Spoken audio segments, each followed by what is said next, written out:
आज मैं और मेरी फैमिली माँ आशापुरा के मंदिर जा रहे हैं। यह मंदिर गुजरात के कच्छ ज़िले में स्थित है। माँ आशापुरा माता नौमाद के भी नाम से प्रसिद्ध है और जानी जाती हैं।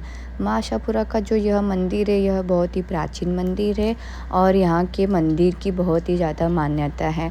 जैसे कि आप सभी लोगों को पता होगा कि 51 शक्तिपीठ है, तो माँ आशापुरा का यह जो मंदिर है वह 51 शक्तिपीठों में से एक मंदिर है। इस मंदिर को आस्था का केंद्र भी माना जाता है। देश विदेश से पर्यटक यहाँ पे आते हैं अपनी मनोकामना पूर्ण करने के लिए और माता का अद्भुत रूप देखने के लिए। जैसे कि आप लोग देख सकते हैं कि हम लोकेशन पे पहुँच चुके हैं और यहाँ से मात्र 1 किलोमीटर दूरी पे माँ आशापुरा का मंदिर है। तो मैं आपको एक बहुत ही महत्वपूर्ण सूचना देना चाहती हूँ कि माँ का जो शक्तिपीठ वाला मंदिर है वो तो गुजरात के कच्छ ज़िले में स्थित है, जहाँ कि हम पहुँच नहीं सकते। इसलिए हम लोग ठाणे में एक कापरवाड़ी प्लेस है, वहाँ पे हम जा रहे हैं माँ आशापुरा के मंदिर को देखने के लिए। वहाँ की जो रचना है वो एकदम ही सेम है जैसे गुजरात के कच्छ ज़िले में माँ। अब हम कुछ ही समय में माँ आशापुरा के मंदिर के आसपास ही पहुंच जाएंगे। तो चलिए मैं आपको एक छोटा सा नज़ारा दिखा देती हूँ ठाणे सिटी की। हमारी जो यह सिटी है ठाणे सिटी, यह बहुत ही सुंदर सिटी है। जैसे कि आप सभी को ये भी पता होगा कि ग्रीन सिटी का भी एक प्रोजेक्ट चल रहा है, तो उसी के दौरान आज हमारा ठाणा बहुत ही सुंदर दिखता है। तो अब हम कापरवाड़ी पुलिस स्टेशन के यहाँ पे आ चुके हैं। अब आप लोग सोच रहे होंगे कि ये लड़की कापरवाड़ी पुलिस स्टेशन के यहाँ पे क्यों गई है। तो मैं आपको बताना चाहती हूँ कि जो कापरवाड़ी पुलिस स्टेशन है उसी के ठीक अपोजिट माँ आशापुरा का मंदिर भी है और दोनों ही साथ में हैं। इसलिए पहले बाहर कापरवाड़ी पुलिस स्टेशन का बैनर लगा है, उसके बाद बहुत ही प्रभावशाली सुंदर सा मंदिर है माँ आशापुरा। अब हम माँ आशापुरा के मंदिर पहुँच जाएंगे कुछ ही समय में। तो पहले माँ आशापुरा माँ का मंदिर पड़ता है, उसके बाद कापरवाड़ी पुलिस स्टेशन पड़ता है। तो जैसे कि आप लोग देख सकते हैं हम माँ आशापुरा माँ के मंदिर पहुँच चुके हैं और यहाँ पे मैंने अपनी चप्पल निकाल के आगे बढ़ रही हूँ माँ के दर्शन के लिए और मैं बहुत ही एक्साइटेड हूँ इसके लिए। परंतु मैं आपको एक बात बताना चाहती हूँ कि यहाँ की एक मान्यता है।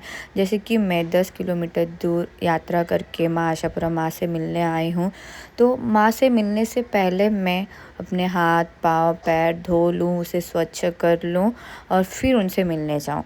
यहाँ पे जो कोई आता है वो पहले अपने हाथ पाँव मुँह धो लेता है, अपने आप को स्वच्छ कर लेता है, फिर जाता है माँ से मिलने।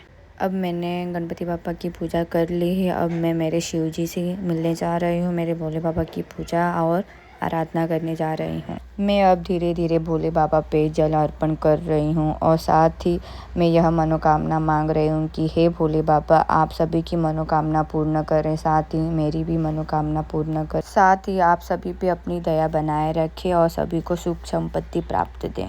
अब इसके बाद हमने हनुमान जी को प्रणाम किया, कृष्ण भगवान जी को प्रणाम किया है और फिर हम आगे बढ़ते हैं अगले देवी देवताओं से मिलने के लिए। यहाँ पे माँ चामुंडा जी की बहुत ही सुंदर सी मूर्त है, जैसे कि आप लोग देख सकते हैं। तो हमने माँ चामुंडा माता जी को प्रणाम किया है। इसके बाद हम संतोषी माता जी को प्रणाम करने के लिए जा रहे हैं और जैसे कि आप लोग देख सकते हैं ये मेरी माँ है, जो कि माँ संतोषी माँ का उपवास करती हैं हर शुक्रवार को, इसलिए हम हर शुक्रवार माँ संतोषी माँ से मिलने भी आते हैं। उसके बाद हमने माँ दुर्गा माँ को और लक्ष्मी माँ को प्रणाम किया और उनका आशीर्वाद लिया है और इसके बाद हम संत तुकाराम जी को प्रणाम करने के लिए जाएंगे। सॉरी नॉट अ संत तुकाराम जी, हमने श्री जलाराम बाबा जी को प्रणाम किया है। अब मैं आपको माँ आशापुरा मंदिर का परिसर दिखाऊंगी, जो कि बहुत ही स्वच्छ है, सुंदर है। जैसे कि आप देख सकते हैं यहाँ पे थोड़ी सी भी गंदगी नहीं है। इसके बाद हम लोग माँ आशापुरा माँ से मिलने जाएंगे। तो आज शुक्रवार है इसलिए आज ज़्यादा भीड़ नहीं है, परंतु हर मंगलवार को बहुत भीड़ रहती है क्योंकि वो दिन माँ आशापुरा माँ का दिन रहता है। अब हम लाइन में लग चुके हैं माँ का दर्शन करने के लिए। हालांकि आज भीड़ कम है तो हमारा दर्शन बहुत ही जल्दी हो जाएगा और बहुत ही सुंदर तरीके से हो जाएगा। अब धीरे धीरे हम माँ के करीब पहुँच रहे हैं और कुछ ही समय के बाद माँ के दर्शन हो जाएंगे हमारे। अब हमने माँ आशापुरा माँ का दर्शन कर लिया है और आप लोग भी कर लीजिए। जैसे कि आप लोग देख सकते हैं कि हमारी माँ कितनी सुंदर है, उनकी आँखों में एक अलग ही तेज है और अब हम जा रहे हैं दूसरे देवी देवताओं से मिलने और उनको भी प्रणाम करने। बट मैं आपको एक बार वापस बोलना चाहूँगी कि अगर आप ठाणे में आ रहे हैं तो आप ज़रूर से ज़रूर माँ आशापुरा के मंदिर विज़िट करें। माँ आशापुरा को मिलने के बाद उनको प्रणाम करने के बाद हमने यहाँ पे 3 शिवलिंग है, तीनों शिवलिंग को प्रणाम किया, उनका आशीर्वाद लिया है। इन तीनों शिवलिंग की अलग अलग मान्यताएं हैं जो कि यहाँ पे लिखी गई है।